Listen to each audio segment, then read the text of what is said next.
Oke, hai teman-teman. Kali ini di video kali ini saya akan menjelaskan tentang project IoT yang terhubung langsung ke aplikasi Android, dimana sebelumnya eh, saya telah mengikuti program dari Indobot, yaitu membuat aplikasi Android untuk project IoT. Nah, ini adalah hasil dari pembelajaran tersebut dalam bentuk project. Nah, kali ini saya mengambil tema tentang smart plan monitoring. Nah, di sini saya menggunakan Flutter sebagai salah satu framework untuk membuat aplikasi Android, karena Flutter sendiri lebih familiar saya gunakan. Sebenarnya saya pernah menggunakan Kotlin, namun karena saya lebih fleksibel dengan menggunakan Flutter, karena kelebihannya yaitu dia cross platform, jadi bisa membuat aplikasi seperti penggunaannya untuk website Android ataupun iOS. Nah, di sini saya memilih Android dan ini adalah salah satu emulatornya. Nah, pada saat ini adalah proses installing atau build up debuggingnya. Nah, untuk aplikasi ini sendiri, tampilan utamanya sebenarnya saya sudah pernah mengerjakan untuk UI dari project ini, namun berhubungan dengan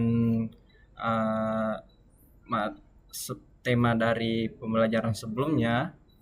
Nah, saya membuat aplikasi ini dengan tujuan yang sama. Nah, seperti yang kita lihat pada tampilan utama dari aplikasi ini, yaitu menampilkan beberapa jenis collection. Namun di sini ini masih tampilan statis, dalam hal ini satu tidak berubah. Nah, untuk bagian widget berwarna hijau ini, nah disinilah terletak ini fungsinya dinamis, di mana terdapat informasi terkait temperatur dan humidity dari tanaman tersebut. Dalam ini kan saya mengambil sampel yaitu Cactus. Nah, bisa kita lihat bahwa di sini belum terjadi perubahan suhu atau datanya belum diterima.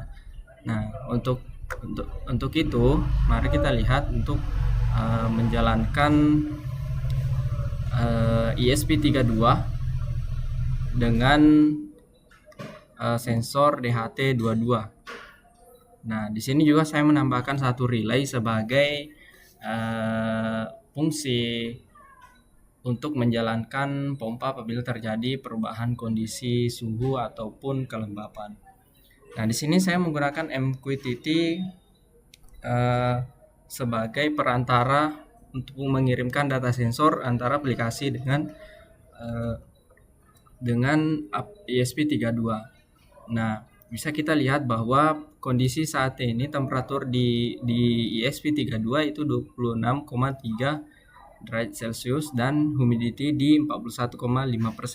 Nah, bisa kita lihat jika saya menggeser contoh temperaturnya di 37, maka terjadi juga perubahan kondisi di aplikasinya. Nah, begitupun juga humidity-nya. Seperti itu. Jadi sedikit saya jelaskan isi dari codingannya.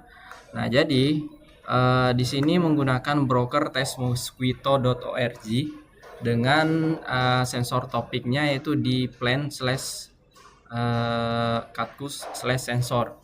Nah, setelah itu pesan akan dikirim selama setiap 1 detik untuk temperatur dan humidity ke aplikasi kita, ke topik tersebut. Nah, fungsi di program ini di Flutter yaitu menerima perintah atau subscribe dari topik tersebut. Nah, dalam hal ini hostnya harus sama dengan tesmosquito.org, dengan topiknya juga sama. Nah, setelah data tersebut diterima akan menampilkan nilai temperatur dan humidity-nya. Nah, kemudian apa yang selanjutnya, fitur selanjutnya yaitu saya menggunakan integrasi NXN untuk menyalakan relay. Nah, biasanya pada proyek-proyek pada umumnya ia akan menggunakan seleksi di programnya langsung, di mana jika terjadi perubahan di board ESP32-nya langsung, di mana jika terjadi perubahan kondisi di sini maka akan menyalakan relay. Nah, hal yang berbeda yang saya lakukan di sini yaitu menggunakan integrasi NXN. Nah, di mana jika kita menerima kondisi, jadi kita mengget topik sama yang dilakukan oleh aplikasi Flutter kita pada Android dengan topik yang sama. Lalu kita membuat satu fungsi seleksi, di mana jika terjadi perubahan humidity, contohnya di sini, jika temperaturnya di 20,0 dan humidity-nya 20,0, maka akan mengirim perintah untuk menyalakan relay. Nah, di sini saya menggunakan kode 1 dan 0, di mana kalau kodenya 1 berarti kondisinya menyala, dan jika 0 kondisi relay mati. Nah, di sini saya menggunakan topik yang berbeda untuk MQTT-nya, di mana yaitu plan./catcus/relay untuk membedakan perintah atau message dari sensor. Nah, setelah itu kita lihat di Wokwi. Nah, di sini ada satu fungsi di mana fungsi ini akan menerima perintah 10 dari NXN tersebut. Nah, jika kita lihat, kita coba kita men-set kondisinya di bawah 20. Nah, apa yang akan terjadi? Nah, maka kondisi ini akan menyalakan relay. Bisa kita lihat sini. Nah, lognya juga menampilkan status yang sama, di mana kondisi tersebut menyala. Nah, sedangkan jika kita men-set kembali kondisinya di 29, nah, maka relay akan mati. Coba kita sambil melihat juga kondisi secara real time di aplikasinya. Oke. Lihat di set di bawah 3. Nah, ini relay menyala. Nah, relay ini bisa disambungkan dengan perangkat lain seperti pompa atau lampu dan lain sebagainya. Jadi saya memilih relay dengan alasan seperti itu, untuk memutus dan menyambungkan kontak perangkat-perangkat lainnya. Nah, mungkin saat ini sampai di situ untuk konfigurasinya. Mungkin kedepannya bisa dikondisikan dengan kebutuhan. Misal pengembangan berikutnya, jika terjadi perubahan relay, jadi kita bisa melihat kondisinya langsung di kondisi penyiraman, apakah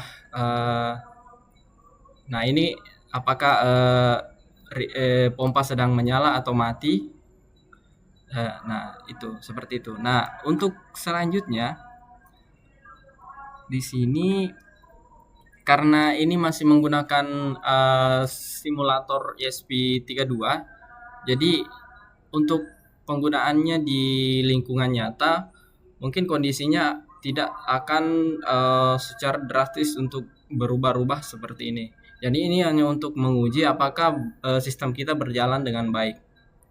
Mungkin untuk video kali ini, project kali ini mungkin cuma sampai di situ.